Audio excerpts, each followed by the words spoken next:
So we're on again with Tim Thompson, and as you may remember, a few weeks ago we had Tim on, and he was talking about some really great presentation. I believe it was how you evaluate presentations as a professor and for collegiate level presenters. That's right. So today we're going to be talking about the common mistakes that presenters make, or common mistakes in presentations. We're going to talk about the presentation errors that people need to avoid, and you need to think about this from the audience's perspective, because as presenters, hopefully you also go as an audience member sometimes too, and so you need to be able to think about it from both sides. Aha, very good point. So are there a certain number of steps that, or a certain number of things that people should avoid, like specifically, or is it kind of like, you know, all in general, these are the most important things, or is it really specific? I think these, well, again, I'm calling these common presentation errors, and I think you see them a lot, and so hopefully a couple of these you might say, ooh, am I doing that? I should really watch out as a presenter. Okay, why don't you start us off then? What's the very first one that we should avoid? Number one, don't forget to establish yourself as an expert. Aha, so why would we need to do that, and how do we do that?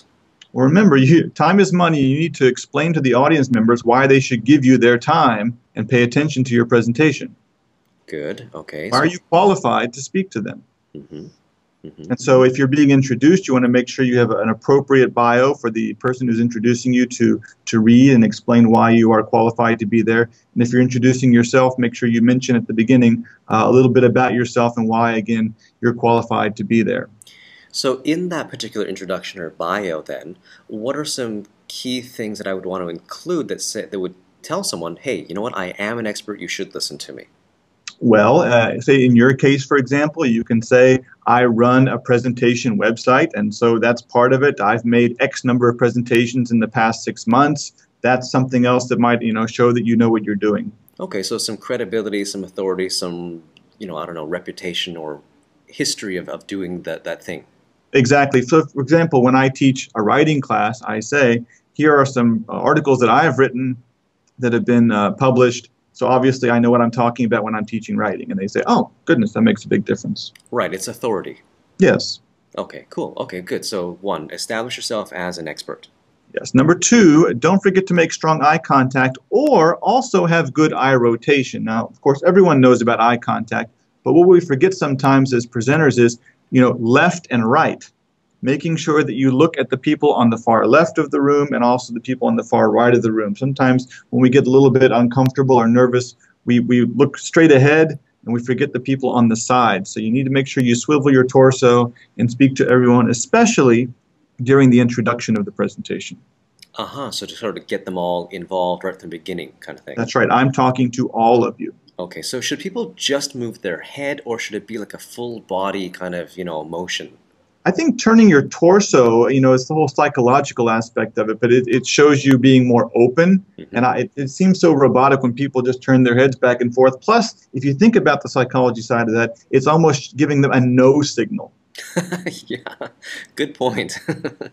So really, like you said, turning the torso, it's facing the people, and you're presenting yourself as open towards that, sort of group of people you're looking at that time, and then again, twisting and position yourself towards other people.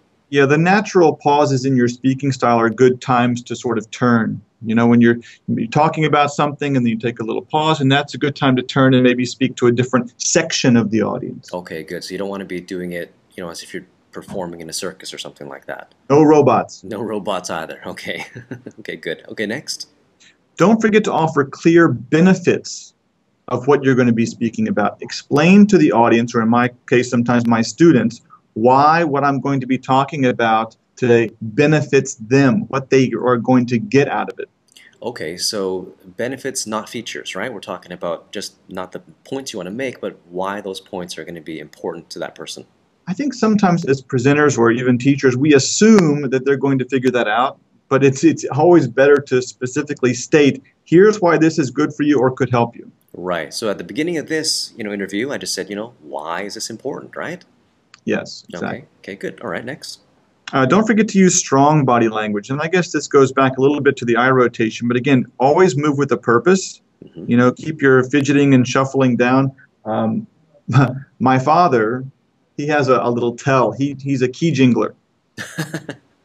He reaches into his pocket and jingles his keys and doesn't know he's doing it. Right. And I see always someone has like they're tapping a pen, or they've got their fingers drumming, or they've got the shaky leg or something that's weak body language. And you always need to have strong body language as a good presenter. Right. So I think maybe one sort of additional thing to that is, empty your pockets.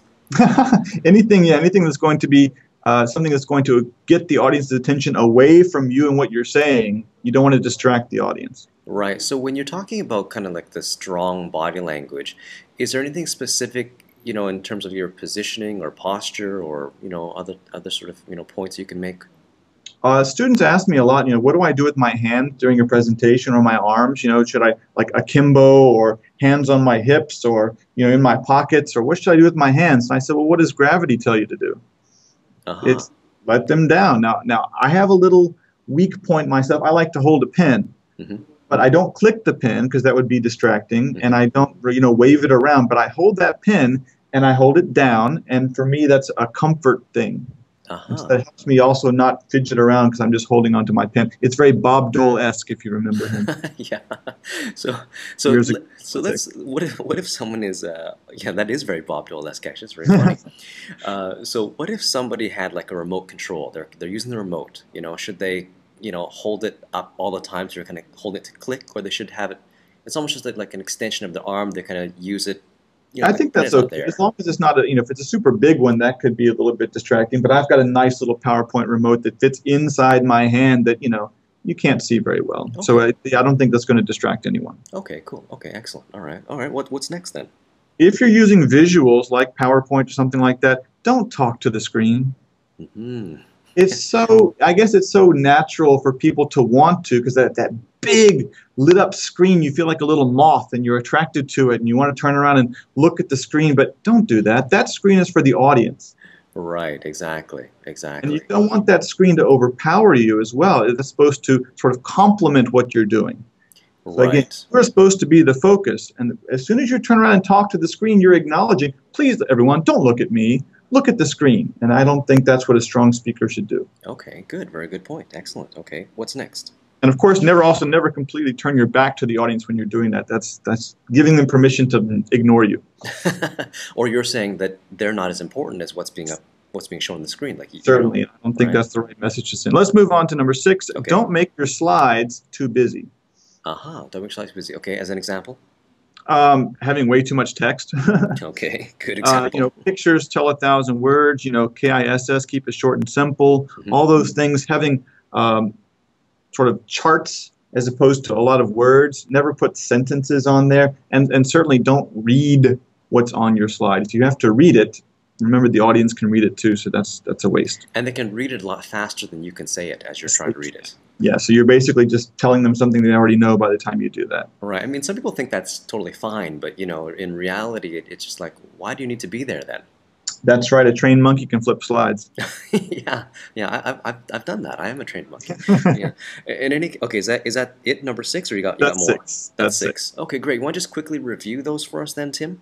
All right. So go back and don't forget to establish yourself as an expert. Strong eye contact and especially eye rotation. Offer clear benefits is number 3. Strong body language, number 4. Do not turn around and talk to the screen, number 5. And slides should not be too busy. Nice, simple, clean slides, if you're using them, are best. Fantastic. Great. I mean, those are, like you said, things that maybe we should know, but a lot of times people just forget because you're either caught up in the moment, or you're just think I got to get through this. So you just make those mistakes. So I think those are really great points that reinforce what people should already know, and if they didn't know, well, now they do. That's right. And the next one, if you have slides and you're running out of time, don't skip them. Use 5 to 10 seconds to summarize why you made them in the first place, and then still you can finish on time. Okay. I get really frustrated when someone says, oh, we're out of time, and they skip their slides. I wonder why they bothered to make it. Right, this is very interesting. It also goes back to, I guess, preparation too, to understand what you have and also the time limit that you're going to have, and to be prepared to, work within that time limit too.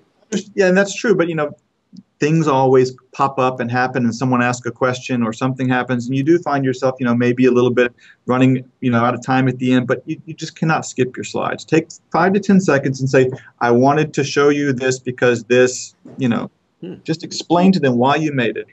Well, that's a good point, though, because people, especially for academic presentations, whoever's evaluating, such as yourself or someone, they're going to want to know, why did you include that if you're not going to talk about it? Exactly. Right. Okay. Excellent. Is that pretty much it for that, the common things to avoid and what to watch out for?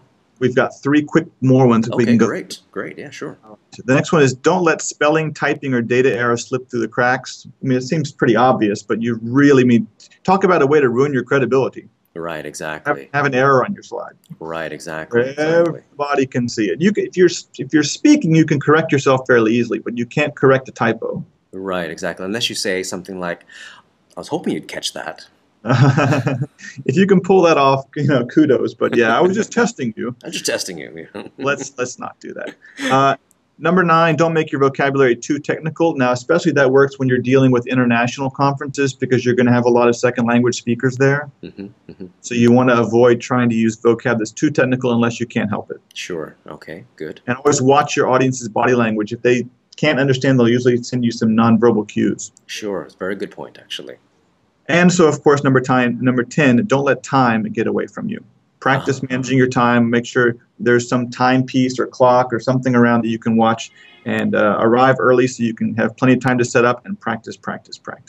Great, fantastic tips. Okay, so we kind of reviewed the first 6 or whatever at the beginning there, but we'll just run through them really quickly, 10 altogether in one fell swoop here. All right, number 1, establish yourself as an expert.